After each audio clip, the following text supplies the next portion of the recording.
Emma Carter had always believed her best friend had terrible luck with matchmaking. So when Brooke burst into her apartment one Friday afternoon, waving her phone with a grin that could only mean trouble, Emma already knew something ridiculous was coming. "You have to trust me this time," Brooke insisted. "He's different." Emma laughed. "That's exactly what you said about the guy who brought his pet snake to dinner. That was one mistake." "One? This isn't about him." Brooke dropped onto the couch. "This guy owns half the commercial real estate in Dallas. Quiet, handsome, ridiculously successful. My cousin says he noticed you at a charity gala last month." Emma blinked. "He noticed me?" "He asked who you were." That was surprising. Emma wasn't exactly the type men usually noticed. She preferred oversized sweaters to designer dresses and spent more weekends helping her dad renovate old ranch houses than going to fancy parties. "So," Brooke continued, "I managed to get his phone number." Emma stared. "You what?" "Relax. My cousin gave it to me." "You gave me a stranger's private number?" "He won't be a stranger for long." Emma should have refused. She really should have. Instead, curiosity won. That evening, she added the number to her phone. Ryan. No last name. She hesitated for almost 10 minutes before typing. "Hi, this is Emma. Brooke gave me your number. Hope I'm not bothering you." Several minutes passed. Finally, "You're not bothering me." Short, simple, cold. Emma frowned. Brooke had promised this mysterious businessman was interested. He certainly didn't sound interested. Still, she answered, "Hope you had a great day." No reply. The next morning she sent another message. "Good morning." This time, morning. Again. One word. For the next 3 weeks, Emma kept finding excuses to text him. Good mornings. Good nights. Funny cowboy memes. Pictures of barbecue restaurants she wanted to try. Even a photo of a tiny stuffed armadillo she found at a roadside gift shop. Ryan almost never started conversations. But strangely, he never ignored her either. Every single message received a reply. Sometimes one word, sometimes two. Occasionally an entire sentence. Brooke insisted that was progress. He's probably just shy. A billionaire is shy. They're still people. Emma wasn't convinced. One afternoon, while helping her father at a construction site outside Fort Worth, she finally asked the question that had been bothering her. "Brooke, are you absolutely sure this Ryan likes me?" Brooke looked confused. "Ryan? The guy you introduced me to." Brooke frowned. "I never said his name was Ryan." Emma froze. "What?" "I said his name was Ethan." The hammer slipped from Emma's hand and landed in the dirt. For several seconds, she couldn't hear anything except the pounding of her own heartbeat. "Ethan Walker." Brooke slowly tilted her head. "Who's Ryan?" Emma pulled out her phone with shaking hands. Pinned at the top of her messages. Ryan. 3 weeks. She had spent 3 entire weeks flirting with the wrong man. Emma whispered. "I think I made a mistake." Brooke grabbed the phone. Her eyes widened. "Oh. Oh?" Emma repeated. "That's not Ethan." "I know that." Brooke scrolled through the conversation. Then her expression changed. "Wait. What? This number..." She looked back at Emma. "I think this belongs to Ryan Brooks." Emma frowned. "Who's that?" Brooke swallowed. "The CEO of Brooks Energy." Emma felt every drop of color leave her face. The Brooks family wasn't just wealthy. They were Texas royalty. Oil, energy, hotels, ranches. People joked they owned enough land to start their own county. Emma stared at her friend. "You mean..." Brooke nodded slowly. "You accidentally spent 3 weeks flirting with one of the richest businessmen in Texas." Emma wanted the ground to open beneath her boots. Instead, her phone vibrated. A new message from Ryan. Did this package come from you? Attached was a photo.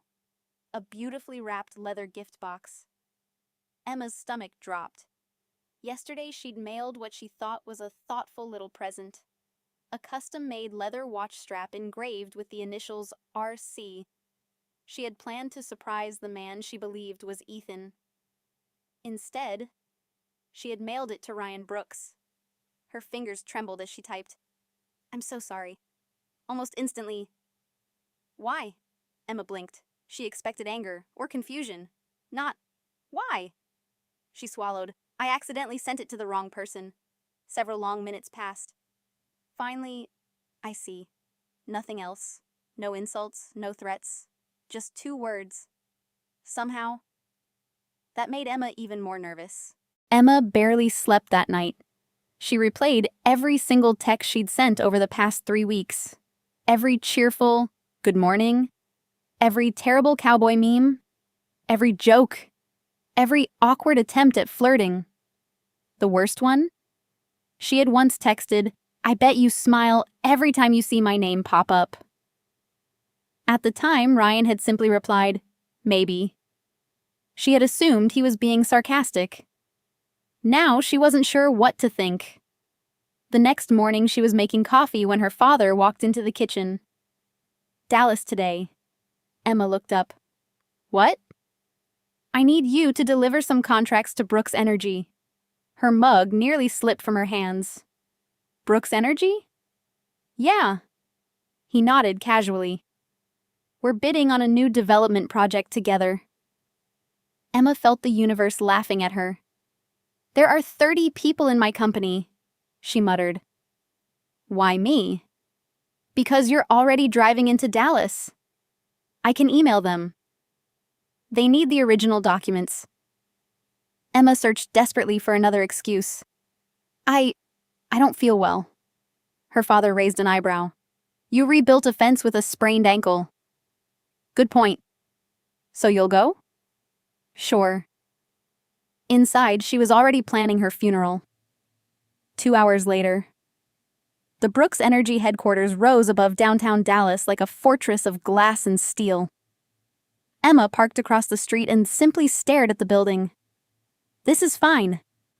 It absolutely wasn't. She walked through the revolving doors. The marble lobby looked more like a luxury hotel than an office. The receptionist smiled immediately. "Miss Carter?" Emma blinked. "You know who I am?" "Mr. Brooks asked to be notified whenever you arrived." Her heart stopped. "He did?" The receptionist reached for the phone. "I'll call his executive assistant." Emma panicked. "Oh no!" The woman paused. "I'm only dropping off some paperwork." "Mr. Brooks specifically requested?" "The front desk is perfectly fine." "I'm afraid it isn't." Emma tried another smile. "I don't want to interrupt his day." "You wouldn't." Before Emma could argue again, a deep voice spoke behind her. "You never interrupt my day." Every muscle in her body froze. She turned around slowly. Ryan Brooks was standing only a few feet away. He was taller than she'd imagined. Well over 6 feet. Dark navy suit, rolled up sleeves, a silver watch on his wrist. The leather strap looked painfully familiar.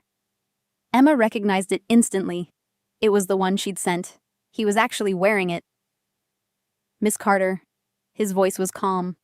"So..." Emma somehow managed to breathe. "Mr. Brooks." His eyebrow lifted slightly. "Mr. Brooks? I mean..." She cursed herself internally. "Good morning." "It is." Silence. Painful. Awkward silence. Finally, she held out the envelope. "My dad asked me to deliver these." Ryan accepted the documents but never looked at them. Instead, he looked at her. "You've stopped texting." Emma nearly choked. You used to send me good morning messages." "Yes. You don't anymore." There was absolutely no correct answer to this conversation. "I realized..." Emma rubbed the back of her neck. "They weren't meant for you." Ryan considered that for a second. "They weren't." Another pause. "But you still stopped." Emma blinked. Was he disappointed? No, impossible. Before she could answer, the elevator doors opened. A woman stepped out wearing expensive boots, designer jeans, and a white blazer. She walked directly toward Ryan. There you are, she smiled confidently. I've been looking everywhere. Ryan barely glanced at her. What is it, Claire? Lunch? I'm busy. Claire laughed softly. You've been busy all week. Then she finally noticed Emma. Her smile became noticeably thinner. Oh. And who is this? Emma answered immediately. I'm just delivering documents. Ryan spoke at the exact same time. Emma. Claire looked between them. You know each other? Ryan answered without hesitation. Yes. Claire folded her arms. I wasn't aware. There are many things you're not aware of. Emma could practically feel the tension. She took one careful step backward. I should probably leave. Ryan looked at her. You haven't had coffee? Emma frowned. What? You usually have coffee before 9. Her brain completely stopped working. How? How did he know that? He continued as though discussing the weather. There's a cafe upstairs. Emma stared. Claire stared too. Ryan looked between both women, then back at Emma. Come upstairs. It wasn't exactly a request. Emma looked toward the exit. Freedom was only 20 feet away. She could still escape. She almost did. Instead, she somehow found herself following Ryan toward the private elevators while wondering exactly when her life had become a romantic comedy she never agreed to star in. The private elevator doors slid shut. Emma stood beside Ryan in complete silence. The only sound was the quiet hum of the elevator rising through the building. She kept staring at the floor. Ryan looked straight ahead as though this was the most normal morning in the world. Finally, Emma cleared her throat. I think your assistant made a mistake. Ryan glanced at her. What mistake? She already knew my name. Yes. Why? I told her. Emma blinked. You told your staff about me? Ryan answered without hesitation. They needed to know. Needed? In case you ever visited. Emma stared at him. But why would you think I'd visit? He looked at her for a long moment. You texted me almost every day for 3 weeks. The elevator doors opened. Ryan stepped out. Emma followed automatically, still trying to process what he'd just said. The executive floor looked nothing like the lobby. Quiet. Elegant. Every office had glass walls overlooking downtown Dallas. As Ryan walked through the hallway, employees greeted him respectfully. Then something strange happened. Several of them smiled at Emma too. Good morning, Miss Carter. Emma nearly stopped walking. Good morning. Another employee nodded politely. It's nice to finally meet you. Emma looked at Ryan. What is happening? He opened the door to his office. You'll understand. His office was enormous. Floor-to-ceiling windows overlooked the entire city. A long conference table occupied one side of the room. On the other stood a bookshelf filled with awards and family photographs. Ryan placed the contract on his desk. Coffee? Emma nodded absent-mindedly. Please. He pressed a button. Within seconds, an assistant entered carrying 2 cups. Without asking, she placed a vanilla latte in front of Emma. Emma frowned. I didn't order. Ryan quietly said, You always order vanilla. Emma slowly turned toward him. How do you know that? Ryan picked up his own coffee. You told me. I don't remember telling you. You did. He walked to the bookshelf. February 17th. Emma searched her memory. Nothing. Ryan continued. You texted me that your favorite coffee shop accidentally gave you caramel instead of vanilla. Her eyes widened. You remember that? You sounded disappointed. Emma laughed nervously. That was almost a month ago. I know. Ryan walked back. You also hate mushrooms. Emma blinked. You think thunderstorms help you sleep? Another pause. You still keep the old pickup truck your grandfather left you. Emma felt goosebumps. And? Ryan smiled slightly. Your birthday is in 11 days. Silence. Complete silence. Emma whispered. You remember all of that? Ryan simply nodded. I read every message. She swallowed. But you barely replied. I prefer listening. Emma couldn't decide whether that answer was sweet or terrifying. Before she could respond, someone knocked on the office door. Claire entered without waiting. She looked from Ryan to Emma and immediately noticed the second coffee. Her expression hardened. I see you're busy. Ryan didn't answer. Claire forced a smile. The board meeting starts in 15 minutes. I know. She didn't leave. Instead, she looked directly at Emma. So, you're the texting girl. Emma nearly dropped her coffee. What? Claire folded her arms. The mysterious woman who's been making our CEO smile at his phone for weeks. Emma slowly turned toward Ryan. His expression remained perfectly calm.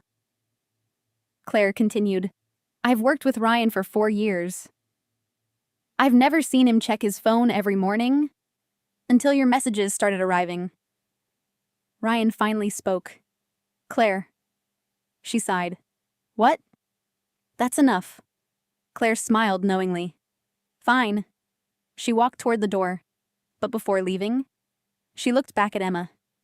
You have no idea what you've done to this man. The door closed. Emma remained frozen. She looked at Ryan. He calmly took another sip of coffee, as though nothing unusual had just happened. Then, his phone rang. He glanced at the screen. His expression changed instantly. The warmth disappeared. He answered, I'm on my way. He ended the call. Emma noticed something she hadn't seen before. Concern. Real concern. Ryan looked at her. I'm sorry. I have to leave. What happened? My grandfather. He collapsed. Without thinking, Emma stood up. Take me with you. Ryan looked surprised. For the first time since they'd met, he hesitated. Ryan stared at Emma for several seconds. You want to come with me? She nodded. I know I'm probably the last person you'd expect, but no one should go through something like that alone. For the first time, Ryan smiled. A genuine smile. Not the polite one she'd seen before. Come on. 20 minutes later, his black SUV pulled into the circular driveway of an enormous ranch estate outside Dallas. Emma had never seen anything like it. Rolling green fields stretched for miles. Horse stables, private gardens, a lake shimmering in the afternoon sun. The Brooks family estate looked more like a luxury resort than someone's home. As the car stopped, several staff members hurried toward Ryan. Mr. Brooks. How is he? The doctors are still inside. Ryan didn't waste another second. Emma followed him through the front doors. The mansion felt strangely quiet. Almost everyone whispered. A middle-aged woman rushed over and hugged Ryan tightly. Oh, thank goodness you're here. Ryan hugged her back. Mom. Emma immediately stepped aside, not wanting to intrude. But Ryan's mother noticed her. She looked at Emma with curiosity. And who is this? Before Emma could answer, Ryan calmly said, This is Emma. Nothing more. Yet somehow, his mother smiled warmly. It's nice to finally meet you. Emma froze. Finally? Ryan looked away. His mother seemed to realize she'd said too much. Oh, she cleared her throat. I've heard wonderful things. Emma slowly turned toward Ryan. You've talked about me? Ryan remained silent. A doctor entered the hallway. Everyone immediately looked toward him. The good news is, Mr. Brooks is stable. Relief swept across the room. But The doctor continued. He'll need someone with him for the next few weeks. Ryan nodded. I'll rearrange my schedule. The doctor hesitated. Actually, there's something else. Ryan frowned. Your grandfather has been asking for someone named Emma. Emma blinked. Me? The doctor checked his notes. Yes. He became conscious for a few moments. And he specifically asked, where's the girl Ryan won't stop talking about? Silence. Complete silence. Emma slowly turned toward Ryan. His ears had turned slightly red. She couldn't help smiling. You've been talking about me? Ryan rubbed the back of his neck. Maybe. Emma folded her arms. Maybe? Before Ryan could answer, an elderly voice echoed down the hallway. Boy! Ryan looked toward the room. His grandfather was awake. He smiled weakly. There she is. He pointed directly at Emma. So, this is the wrong number, girl. Emma's jaw dropped. You know about that? The old man laughed. Oh, sweetheart. I've known since the second day. Emma looked at Ryan in disbelief. You told your grandfather? Ryan sighed.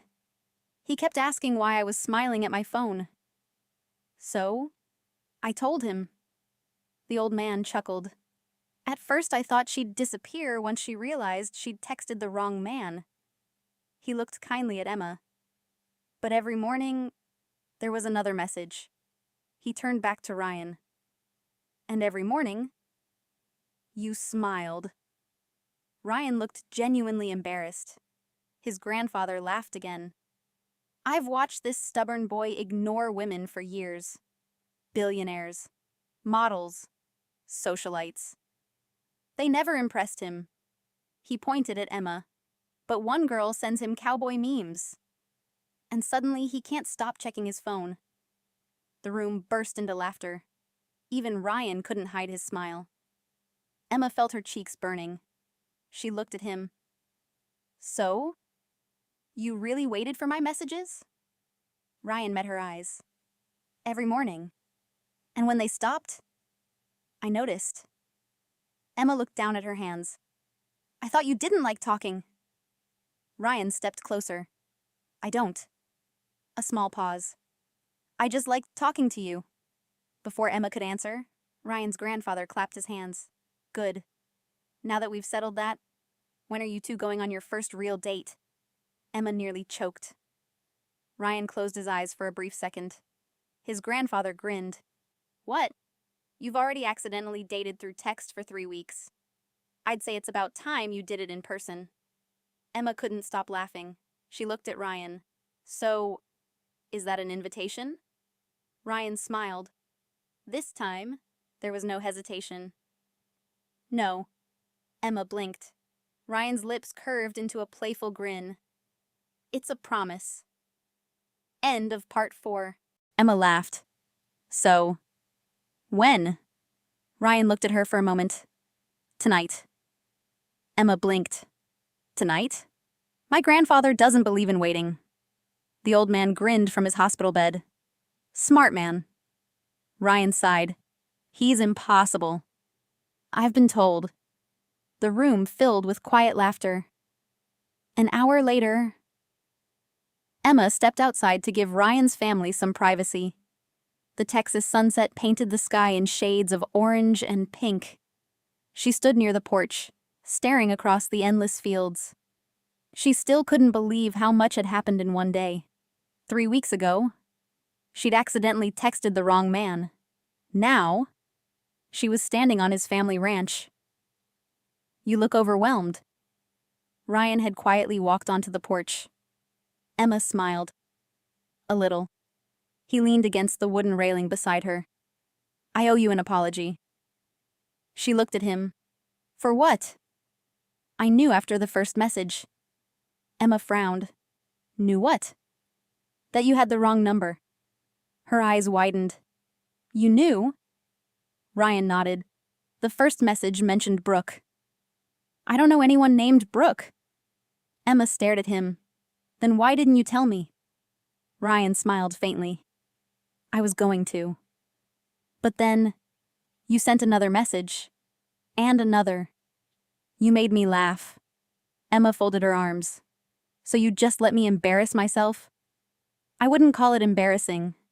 I sent you pictures of a stuffed armadillo. I still have it. Emma blinked. You what? Ryan pulled out his phone. He opened a photo. There it was. The tiny stuffed armadillo sat proudly on a shelf in his office. You kept it? You gave it to me. It was an accident. It still made me smile. Emma looked away, trying to hide the grin spreading across her face. You are unbelievable. I've heard that before. Just then, a sleek red sports car pulled into the driveway. Ryan's expression immediately changed. A man in an expensive suit stepped out. Tall, confident, perfect smile. He walked toward them as though he owned the place. Ryan. Ryan's voice turned cold. David. Emma noticed the tension instantly. David finally looked at her. So, you're Emma. She frowned. Do I know you? No. But I've heard quite a bit. He extended his hand. I'm David Brooks. Ryan didn't move. My cousin. David smiled politely. Grandfather has excellent timing. Ryan narrowed his eyes. What do you want? David shrugged. I came to check on him. Then, he looked directly at Emma again. You should be careful. Emma frowned. What do you mean? David smiled. Our family isn't exactly simple. Ryan stepped between them. That's enough. David chuckled. I'm just being honest. He leaned slightly closer to Emma. If you think Ryan is the biggest secret in this family, you haven't heard about the inheritance? Emma's smile faded. Inheritance? David looked at Ryan. Oh? You haven't told her. Ryan's jaw tightened. Not now. David laughed. I suppose she'll find out eventually. He walked toward the mansion, leaving complete silence behind. Emma slowly looked at Ryan. What inheritance? Ryan didn't answer immediately. Instead, he stared at the front door for several seconds. Finally, my grandfather owns almost everything you've seen today. Emma nodded. So? Ryan took a deep breath. When he retires, the entire Brooks family will fight over who inherits the company. Emma frowned. And? Ryan looked directly into her eyes. David thinks you're here because of the money. Emma almost laughed. I didn't even know who you were 3 weeks ago. I know. But convincing everyone else won't be so easy. Before Emma could reply, the front door suddenly burst open. Ryan's mother rushed outside. Her face had turned completely pale. Ryan! He turned instantly. What happened? She struggled to catch her breath. It's your grandfather. He wants the entire family in his room. Right now. Ryan and Emma exchanged a worried glance. Neither of them knew that the next 5 minutes would change both of their lives forever. End of part 5. Ryan opened the bedroom door. Every member of the Brooks family was already gathered around the bed. His grandfather smiled as soon as he saw Emma. There you are. He slowly reached for Ryan's hand. Then, Emma's. Without warning, he placed their hands together. I've spent my whole life building this family. His voice was weak but steady. But money was never the greatest thing I built. He looked at Ryan. You've spent years hiding behind work. Then at Emma. And somehow, you were the one who made him smile again. The room fell silent. His grandfather smiled warmly. I don't care who inherits the company. I care who makes my grandson happy. Ryan looked at Emma. For the first time, neither of them looked away. After a long silence, Ryan spoke softly. So, can I finally have the right number? Emma laughed through tears. You've had it all along. She pulled out her phone. "This time, you text me first." Ryan smiled. Within seconds, her phone vibrated. She looked down. Ryan. "Good morning?" Emma laughed. "It's 6 in the evening." Ryan shrugged. "I've got 3 weeks to make up for." Everyone in the room laughed. Emma slipped her hand into his. Maybe the first message had been sent to the wrong number. But somehow, it had found exactly the right person. The end.